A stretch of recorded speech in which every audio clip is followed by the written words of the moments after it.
Salutations. I would like to begin this fireside chat with the final paragraph of the Declaration of Independence. We, therefore, the representatives of the United States of America in General Congress assembled, appealing to the Supreme Judge of the world for the rectitude of our intentions, do, in the name and by good authority of the good people of these colonies, solemnly publish and declare that these united colonies are, and of right ought to be, free and independent states, that they are absolved from all allegiance to the British Crown, and that all political connection between them and the state of Great Britain is and ought to be totally dissolved, and that as free and independent states they have full power to levy war, conclude peace, contract alliances, establish commerce, and to do all other acts and things which independent states may of right do. And for the support of this declaration, with a firm reliance on the protection of divine providence, we mutually pledge to each other our lives, our fortunes, and our sacred honor. These words, although composed by men cursed with the misfortune of being products of a more ignorant time in human history, still have meaning. History does not die. History does not end. And what happened yesterday has bearing on what happens today and what will happen tomorrow, and so on and so forth. As historians, we are trained to separate ourselves from partisan passions, and we are trained to look at historical events not as isolated instances, but as all interconnected and relative to each other. The general public does not view history in this fashion. The general public is shocked by contemporary vicissitudes. They're riled up by the heat of the moment, and then they simmer down until the next controversial occurrence occurs, without even bothering to ask, are these controversial occurrences interlinked with one another? And here we find ourselves today in late 2022, almost 2023. And folks, not to sound like an alarmist, however, as a historian, I have the somber obligation to inform all of those who wish to listen that the experiment of self-governance established by the separation of the colonies from the British Crown in the form of the American Revolution of 1776 is in critical condition and potentially heading for a moribund state by the end of the decade. In September of this year, our American flag was lowered for 10 days to honor Queen Elizabeth II, the sovereign of the motherland, supposedly, that we declared our independence from, for 10 days.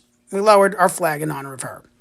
In late September, the USS Queen Elizabeth II was in New York Harbor hosting NATO security meetings away from public scrutiny. Then on November 11th, 2022, Project Convergence 22, which had 450 British Army participants testing out cutting-edge state-of-the-art systems and technology in California. On top of this, currently offshore banks in the Caribbean owned by the Crown withhold $50 to $100 trillion worth of laundered and stolen tax money that belongs to the Union.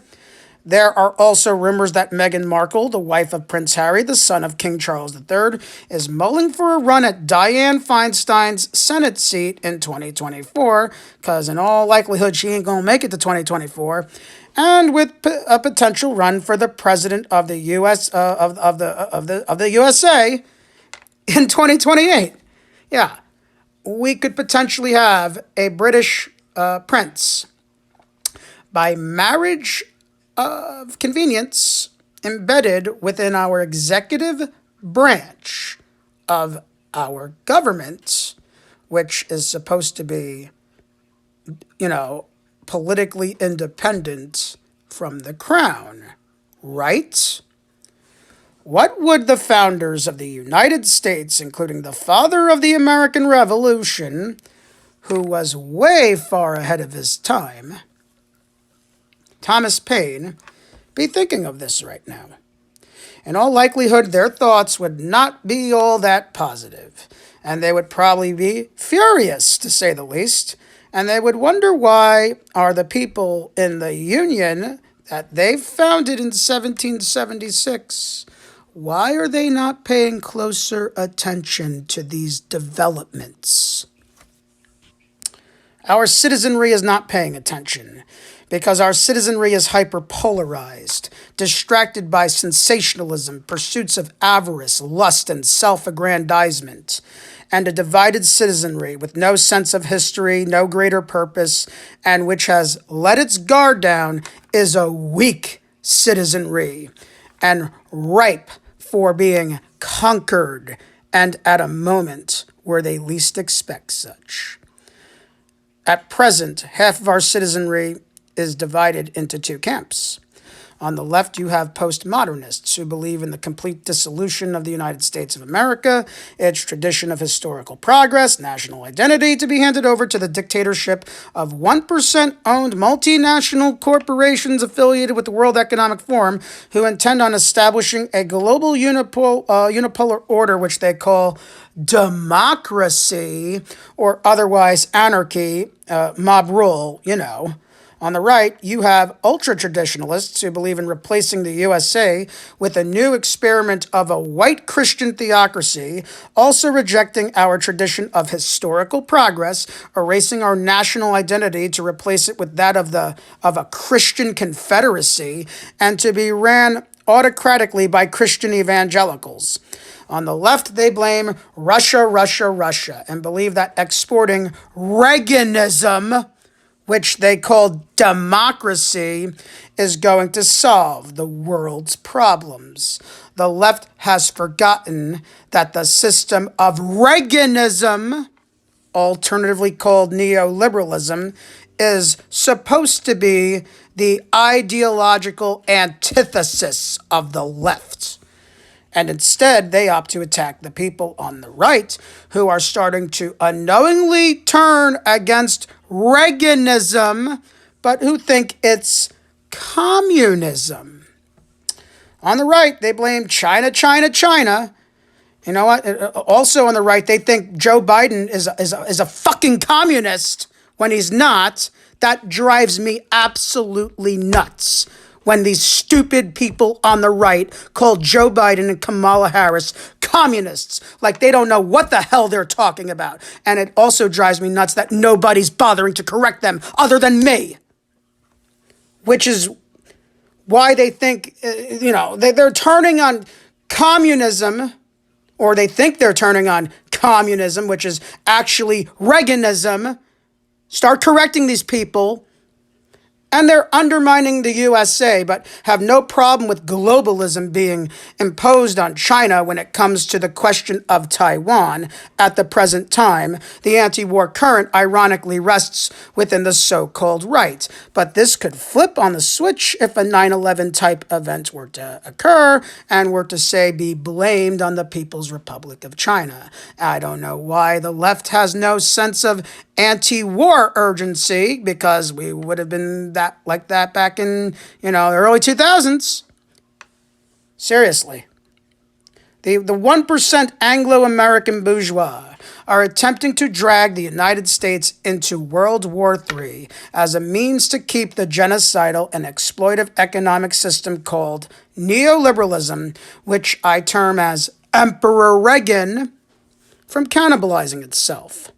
However, there's always a plan B, because if the public were to reject military intervention in both Russia and China, by the looks of it, it doesn't appear that way, because both the left and the right want to drag us into World War III, then the 1% Anglo-American bourgeois will create dire and miserable economic conditions that could potentially foster and facilitate a second American Civil War, followed by humanitarian intervention from NATO via Canada to stabilize the turmoil within the United States, and thus the United States of America will cease to exist as a geopolitical entity and will be merged into an economic union with Canada on the Crown's terms.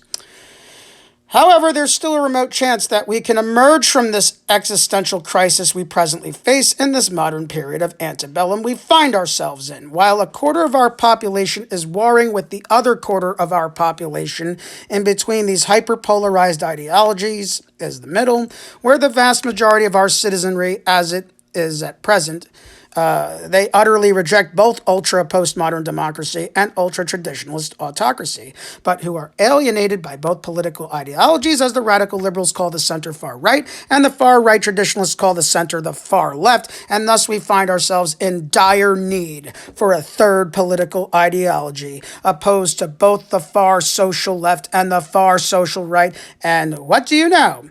Such a political ideology, although long forgotten, does exist. Folks, it's time to bring back the ideology of Abraham Lincoln. And Abraham Lincoln was not a conservative, nor was he a liberal. He was a Whig for 20 years before he became the first Republican president. And as the first Republican president, he governed as a Whig. Borrowing from the Wikipedia page, the Whig Party was critical of manifest destiny, territorial expansion into Texas and the Southwest, and the Mexican-American War. It disliked strong presidential power as exhibited by Jackson and Polk, and preferred congressional dominance and lawmaking. Members advocated modernization, meritocracy, the rule of law, protections against majority tyranny, and the vigilance against executive tyranny. They favored an economic program known as the American System. That's something that we could bring back, which called for a protective tariff, federal subsidies for the construction of infrastructure, and a support for a publicly owned national bank. In order to proceed beyond our contemporary crisis with the radical liberals promoting anti-American Trotskyist ideology against the radical traditionalists promoting anti-Union Confederate ideology, we must bring the Whig ideology out of retirement, and we must combat both ultra-left and ultra-right tendencies. We must uphold the Union, which comprises of everyone, no matter what race, gender, or creed they are. We're all Americans, and our Union is in grave danger. And we must stick together if the Union is to exist for another 250 years. We must uphold Lincoln, as he is our ideological standard bearer, attacked by both radical liberals who want to blame him for being racist as a product of his time, and from radical traditionalists who accuse Lincoln of being a tyrant and a communist for taking their slaves away. At the same time, we must dismantle and destroy the cult of Ronald Reagan, and dismantle and destroy the cult of Wilsonian democracy with Lincolnism. We must also uphold John Adams, who is the ideological antithesis of Thomas Jefferson, and we must uphold Henry Clay, who was the ideological antithesis of Andrew Jackson. We must uphold Thomas Paine, who is the father of the American Revolution and the reason why the Declaration of Independence and later the anti-monarchist French Revolution occurred. Most importantly, we must uphold the Declaration of Independence, its faults notwithstanding. We are not subjects of the crown, and we are not to be interdependent on the crown that we are supposed to be independent from. If we can convince enough people and win enough people over to embracing the Whig ideology, including police, military, lawyers, judges, and people in positions of power who are loyal to the Union, in addition to winning over the alienated working class. And if we can convince the general public that the preservation of the Union is the most pressing issue of our time, as it was in the 1860s, we may be able to emerge from the last days of economic Reaganism no longer as a genocidal neoliberal Reaganite empire, but still intact as a union independent from the crown. In closing, I implore people on the far social left and the far social right to detach themselves from their partisan passions. Get beyond your tunnel vision of us versus them and look at the bigger picture. Our union is hurting right now. Our citizenry is suffering materialistically, spiritually, collectively, and individually. Our civic institutions on local, state, and federal level are filled with corruption and rot. I implore you to stop throwing water on the electrical fire that is the culture war, which threatens to rip the union in half. Because a house divided cannot stand. Consider coming into the center and consider embracing the Whig ideology and make your contribution to ensure that this union of the people, by the people, and for the people shall not perish from the face of the earth. God save our American state. This is Comrade Pella signing out.